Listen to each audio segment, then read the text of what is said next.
I never thought I'd be the man who'd break down a door. I used to believe that real strength was calm restraint, that walking away took more courage than screaming. But that night, reason didn't exist. My name's Ethan, and up until 3 weeks ago, I believed I was living a perfect life with the woman I adored, Claire. It began with the kind of subtle shifts people pretend not to notice. Late night work emergencies, her phone always flipped face down, a sudden obsession with fitness that came out of nowhere. I told myself I was being paranoid, that after 8 years together, every couple hits a lull. But when trust begins to fracture, every silence sounds suspicious. Every smile feels like a secret. That Friday night, she told me she was heading to Megan's for a movie night. But the way she said it, too light, too practiced, made something twist in my chest. I kissed her goodbye and told her to have fun, but the second she walked out that door, I knew I wouldn't sleep. I waited an hour before following. Call it instinct.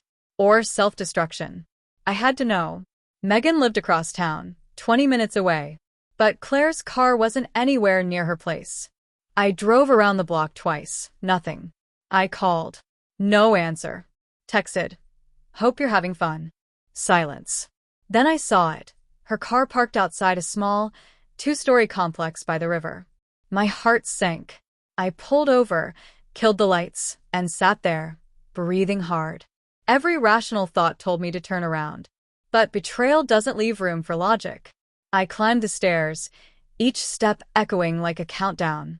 The hallway smelled of stale beer and cheap cologne. Apartment 2B, door slightly open, light spilling into the hall. My pulse roared. And then laughter. Her laughter. The one I hadn't heard in months. I pushed the door open. Time didn't slow. It just broke. There she was, sitting on a couch, wrapped in a blanket that wasn't ours, beside a shirtless stranger. Her hair a mess, her legs tucked beneath her, a glass of wine in hand. When her eyes met mine, the color drained from her face so fast it almost looked rehearsed. Ethan, what are you? I didn't answer. Couldn't. The air was thick enough to choke on. The guy scrambled for his shirt. Claire started sobbing, stammering, "It's not what it looks like." That line, God, that line. The oldest excuse in the book. I laughed. Not because it was funny, but because something inside me cracked beyond repair. At least have the decency to lie better, I said quietly.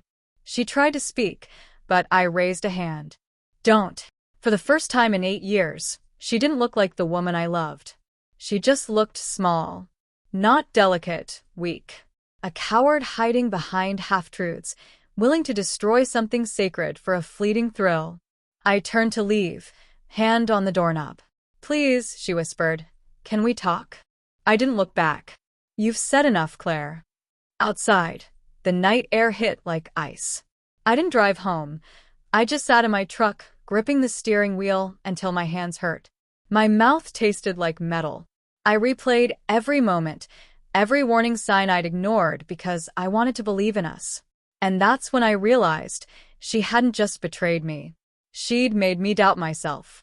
I drove without direction. The city lights blurred into streaks of guilt and disbelief. My hands trembled, not from fury, but from clarity. Love doesn't die in a single moment. It decays slowly, smothered by the weight of ignored instincts. I ended up at a 24-hour diner off the highway, the kind of place where no one asks questions. I sat there for hours, staring into a cup of cold coffee. My reflection in the window didn't look like me anymore. There was a hollow in my eyes, the emptiness of a man who'd lost not just his wife, but his foundation. By the time dawn bled through the blinds, I drove home. The house felt too spotless, too still, like it was waiting to forget us. The house felt like a stage set waiting for actors who'd forgotten their lines. Her scent still clung to the couch. The picture frames smiled from the shelves, mocking me with moments that no longer belonged to us. I stood in the hallway, unsure whether to scream or sleep. Instead, I slid down the wall and let the silence swallow everything. She came home after sunrise. I heard the lock click, soft footsteps, then her voice, small, trembling. Ethan, can we talk? I didn't look up. About what? How creative your lies were. Her bag hit the floor as she rushed closer, tears already streaking her face. It was a mistake. I swear. I don't even know why. Don't insult me with that word. I cut in. A mistake is forgetting an anniversary. You made a choice. She knelt beside me, reaching for my hand. I pulled away. For years, I'd been the one holding us together, planning dates, apologizing first, believing we could fix what she kept breaking. I realized I'd been loving the ghost of who she used to be. I'll do anything, she whispered. Therapy, time apart, whatever it takes. I looked at her, really looked.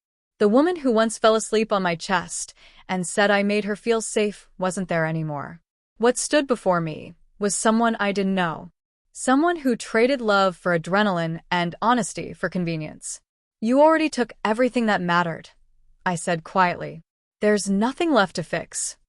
That night I packed. Not everything, just what I needed to start over. A few clothes, my grandfather's watch, my dog, and a sense of finality.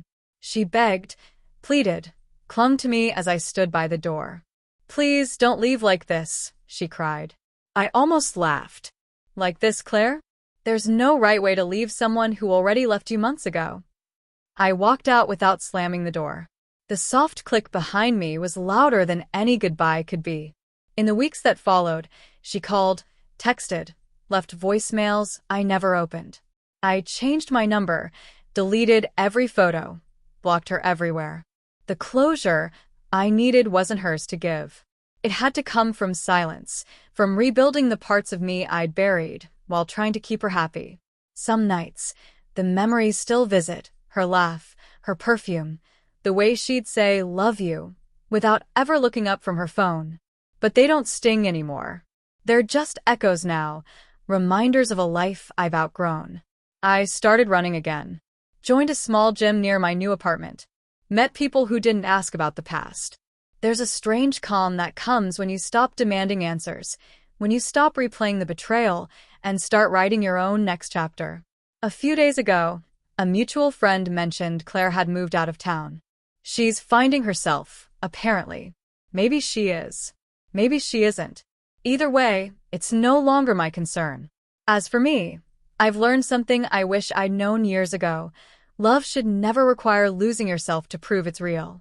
And when someone shows you who they are, believe them the first time. That night when I kicked open that door, I thought what I saw would haunt me forever. But it didn't destroy me, it freed me. It stripped away the illusions, the pretending, the waiting. I didn't lose a wife that night. I lost the version of myself who kept mistaking pain for loyalty. And for the first time in years, when I look in the mirror, I see someone I finally recognize. Someone free.